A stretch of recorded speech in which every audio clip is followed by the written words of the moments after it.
Bonjour Sophia. Bonjour Saïd. Alors vous êtes là aujourd'hui parce que vous êtes sélectionné aux Awards de l'inclusion économique. Bonne nouvelle, c'est super. Mais on aimerait Merci. en savoir plus. Est-ce que vous pouvez nous présenter votre initiative?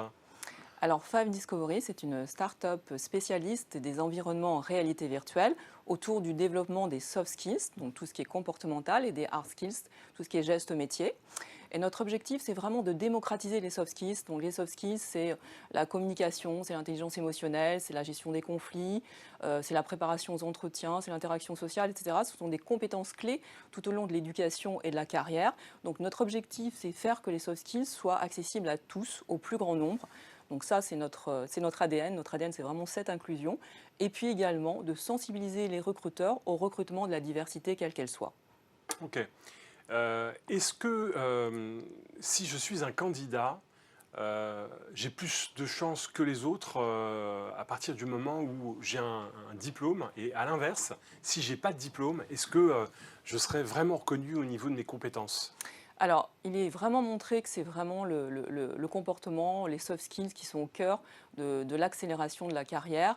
Et l'objectif, c'est de pouvoir, en technologie immersive, donc en environnement virtuel, où on confronte la personne, le candidat, à différents types de situations, de cas d'usage auxquels, issus de la réalité, auxquels le candidat va se confronter, comme un entretien d'embauche, comme une prise de parole, comme une communication un petit peu difficile, de l'entraîner de façon à ce qu'il soit plus apte à intégrer le monde de l'emploi et à convaincre également les recruteurs que c'est la bonne personne à prendre dans son équipe. Et en quoi ça permet en fait à un recruteur de voir les talents d'un candidat qui forcément ne sait pas forcément se vendre ou n'a pas forcément le diplôme pour revendiquer la légitimité sur une candidature? Alors, on a en fait des modules de formation qui sont à destination des recruteurs et qui les immergent dans des entretiens d'embauche avec différents types de profils issus de la diversité au sens large, qu'elle soit d'origine sociale, de faciès, avec également un handicap potentiel.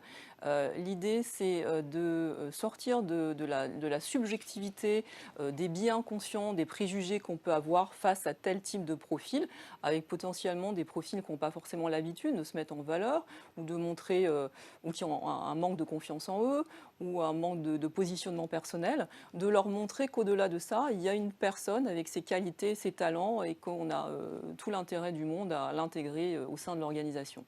Super. Votre bonne idée a été lancée en 2019. Oui. Quel est l'impact de votre projet aujourd'hui? Alors aujourd'hui, on a utilisé nos modules immersifs dans plein d'organisations, avec un impact qui est très grand sur la prise de conscience des recruteurs dans l'insertion de talents divers. On a également formé à ce jour des centaines de personnes au développement de leurs capacités, de leurs compétences comportementales, émotionnelles et relationnelles.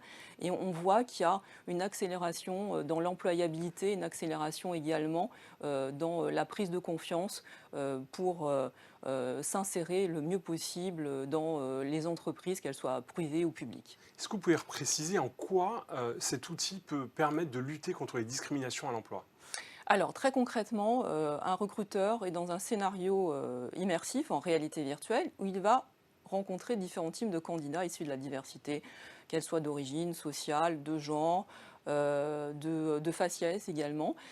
Et au travers de cette immersion, il va être à même de juger, en fonction de sa perception, les candidats successifs ayant un profil de CV identique, bien entendu. Donc ça permet aux recruteurs de prendre conscience d'éventuels biais qu'il peut avoir ou de filtres inconscients de façon à ce qu'il puisse juger vraiment la personne sur ses compétences, qu'elles soient humaines ou techniques. Donc en fait, on envoie des signaux aux recruteurs en lui disant attention, là il y a un biais, vous n'êtes pas dans une position en fait objective, et c'est une espèce de rappel à l'ordre. Il va les détecter lui-même, c'est encore plus fort. Il va en prendre conscience lui-même, puisqu'il va noter en fait les candidats en fonction de sa propre perception, avec du subjectif, avec de l'objectif. Oui. Et puis à la fin, il va prendre conscience peut-être de certains préjugés ou bien conscients qu'il a pu avoir au cours de cette sélection et lui-même donc prendre du recul par rapport à sa façon de recruter. Donc l'idée, c'est quoi? C'est de recruter de manière plus éthique et c'est d'aller vers davantage de bonnes pratiques en matière d'employabilité pour, in fine, apporter davantage de talent à l'organisation. Parfait. On peut avoir des chiffres, hein, parce que tout à l'heure, vous m'avez parlé de centaines de personnes de sensibiliser. Donc c'est un outil de sensibilisation, hein, c'est ce que je comprends, hein. Oui, tout à fait. Pour les recruteurs, c'est un outil de sensibilisation. Pour les candidats, c'est un outil de formation aux compétences comportementales, aux soft skills. Donc dans les deux cas, on a aujourd'hui plus de 500 passages avec nos modules et des résultats qui sont très bons. Et aussi une appétence, je dirais, pour les jeunes, et parfois aussi les moins jeunes, hein, à apprendre ou sensibiliser avec des outils différents. Et la réalité virtuelle et le pouvoir magique et impactant, émotionnellement parlant, de la réalité virtuelle est un très bel outil pour justement développer de meilleures pratiques ou se développer soi-même pour accéder davantage à de postes différents ou développer sa carrière. Super. Bah, écoutez, je vous remercie, Sophia. Merci à vous.